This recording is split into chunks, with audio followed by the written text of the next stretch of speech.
Meerilinga would like to acknowledge the traditional custodians of the land on which these videos were recorded.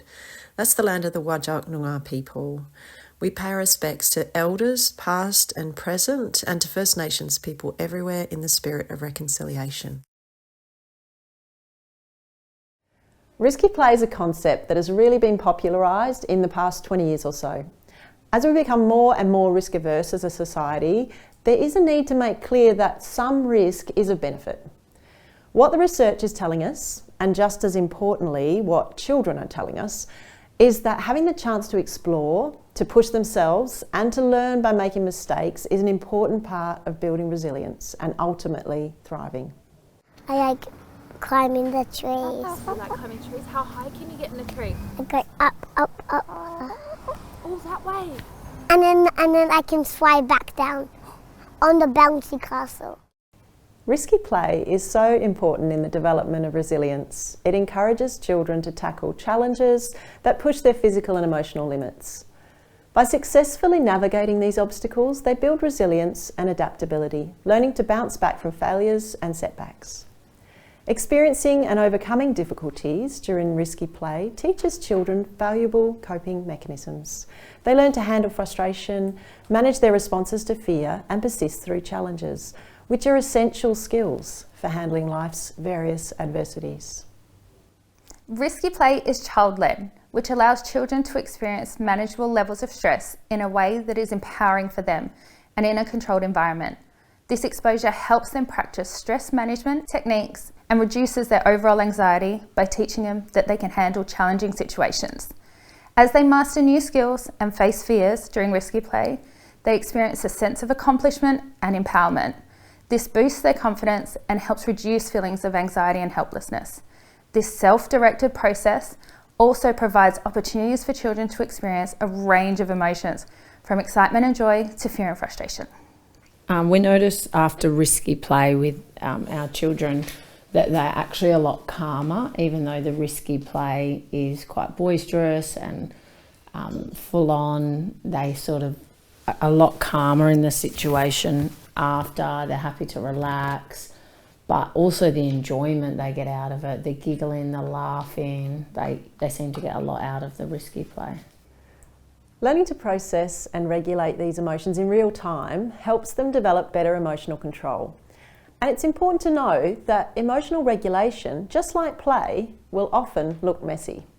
That's where parents and caregivers can offer what's called co-regulation, so that over time, children improve their emotional intelligence. They become better at understanding and responding to their own feelings and the emotions of others when we support them in a calm way to be with and experience all the messiness of emotion.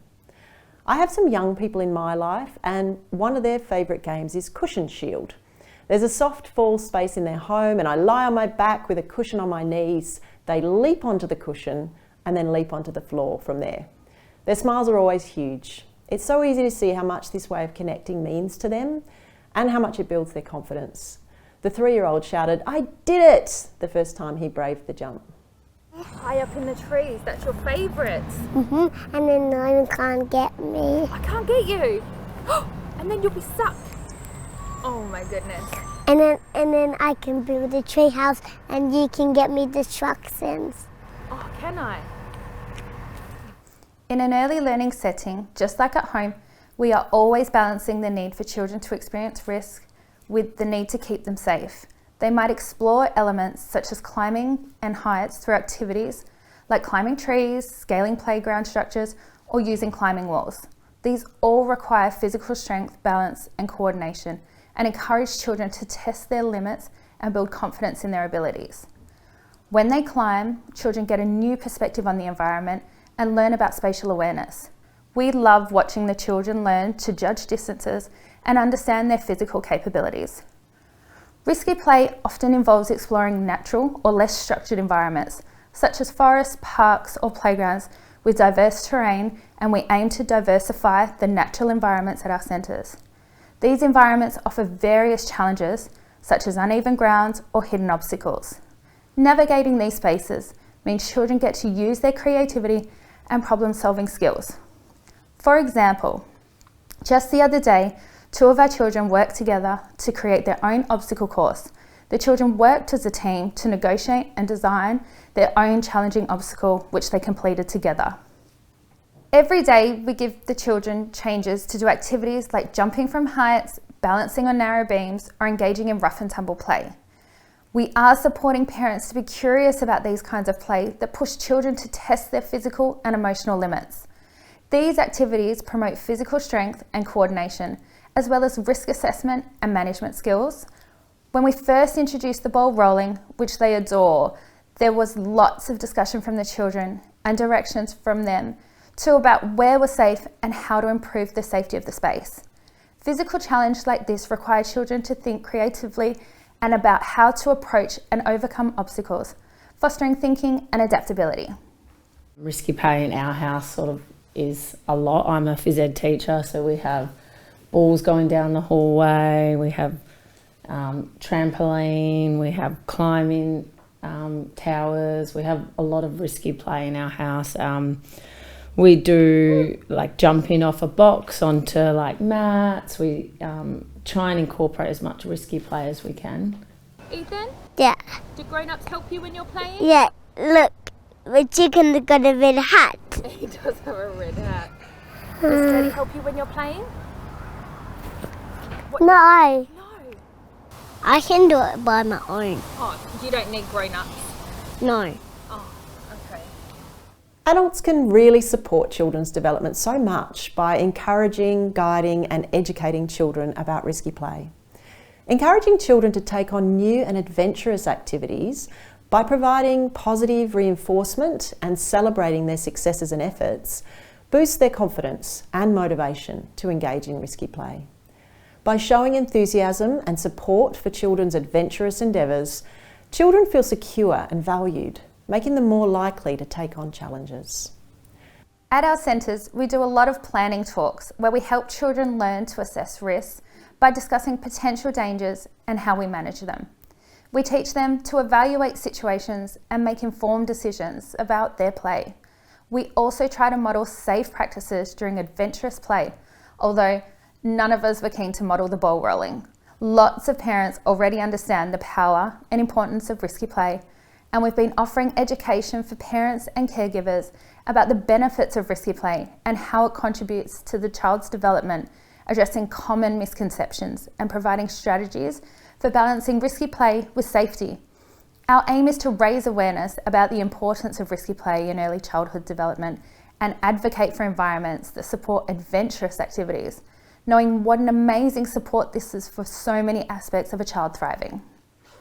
Our children enjoy a lot of risky play. We have one game that we do play. Well, my husband and my daughter play a game called Bash, and she knows that she can only play it with James, and where they sort of wrestle each other and they play it on the mat, wrestling, rolling around, rough and tumble, and they sort of, Macy knows she has to ask to play Bash, and when James says no more Bash, she knows that she's not to play that game anymore, but she does get a lot out of the rough and tumble. Why do you like climbing the trees? To be a silly koala. Silly koala. Like a silly koala. The Canadian Paediatric Society offers a really simple overview of the types of play that we'd include as risky. These are playing at height, playing at speed, play involving tools, play involving potentially dangerous elements. My favourite, which is rough and tumble play. Play where there's a perceived risk of getting lost. Play involving impacts, and finally, vicarious play. For families, that might mean supporting children to jump from a small height or learning to ride a bike. I've seen lots of 4 and 5-year-olds really love the chance to use small hand tools, so being with them in the shed and teaching them safe handling of tools is a great way to build their confidence. Cooking over a campfire is an obvious way to share great memories and build these skills, especially if marshmallows are involved. Rough and tumble is so much fun. This wild play helps children practice social skills, and I find it so interesting that all mammals engage in this kind of play, so this is another way we know it's really pivotal for development. Games like hide and seek are a wonderful way to build in risky play for young children, particularly in natural settings.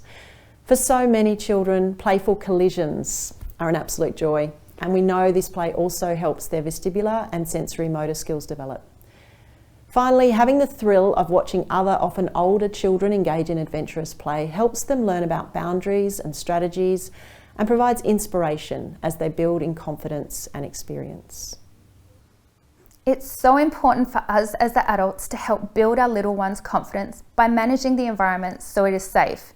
Creating safe environments, providing supervision and guidance, and assessing risks all help to keep things safe while our children are growing and learning about risky play. So for example, using soft materials for surfaces, when we experimented with the bowl rolling, we found a nice, grassy, soft surface for the children. A lot of this is common sense, and it is really about stepping back and reflecting on their environment and what will work best. Regularly inspecting and maintaining play equipment and environments is also really important to ensure they are in good condition and free from hazards. At our centre, finding that balance between providing active supervision during risky play to ensure children are safe while still allowing them to explore and take risks involve being present and attentive without stifling their sense of adventure. We establish clear guidelines for safe play, including boundaries and activities and rules for safe behaviour, while allowing flexibility for children to explore and take calculated risks. I've also found it really helpful to talk with other grown-ups about any worries or tension I have about the risky play, so that I can see what's appropriate and what's too much. For example, I noticed early on that I would be quite stressed at the park, so after some reflection, I changed direction. I focused on always saying to my children, concentrate, rather than be careful or you might fall. It's also really important to build up their skills. We want them to feel empowered. So teaching children basic safety skills, such as how to fall safely or how to assess whether a play activity is appropriate for their skill level, is a great thing to focus on. How does your child sleep when rough housing is built into their day? Bedtime's a lot better when we build risky play into our day. I notice my husband probably does a bit more of the risky play, and when he's away, we really notice it and we see it affect our bedtime a lot. She's a lot more upset, takes longer to get to sleep, but if she's had risky play throughout the day, bedtime goes a lot smoother. The impacts of risky play on child development are clear. Research tells us that this kind of play offers children the chance to grow their adaptability, build their confidence, manage their anxiety, find emotional security, practice self-control, and learn more about their emotions. It's an incredible treasure trove of learning for children and their grown-ups. Risky play helps children develop adaptability by teaching them to handle unexpected situations and recover from failures. This ability to adapt is crucial for managing future challenges and really allows them to build resilience. When my children were small, I loved that we had a huge backyard with trees of different sizes. My sons were climbing trees from a really young age, and I really saw the benefits of this. Successfully navigating risky play activities boosts children's confidence in their abilities and encourages them to tackle new challenges with a positive mindset. Risky play helps children manage anxiety by providing opportunities to face and overcome fears in a supportive environment. This practice reduces overall stress and promotes emotional well-being. Risky play helps children develop self-control by requiring them to regulate their emotions in the face of excitement or fear. This skill is valuable for managing emotions in various life situations. Navigating risky play activities helps children better understand their own emotions and develop strategies for coping with different emotional experiences. And when they inevitably have moments where their emotions are big in the face of the challenges of risky play, that's the perfect time for them to know that we've got their back and we are there to listen and support them. We have been using the new big climbing equipment. This is higher than the children are used to. Bringing this into the environment got some worried faces and some excited faces too. The children climbed, wobbled and jumped. It was great to see them challenged as they engaged in risky play. Allowing children to engage in risky play with appropriate supervision and safety measures can significantly contribute to their development. It helps them learn valuable life skills, build confidence, and foster a sense of independence. By reflecting on the value of risky play and ways to manage the potential challenges, we can better support children's growth and well-being. Thanks to everyone who helped make this video, especially all the children that participated, and to the parents who shared their perspectives. That was amazing.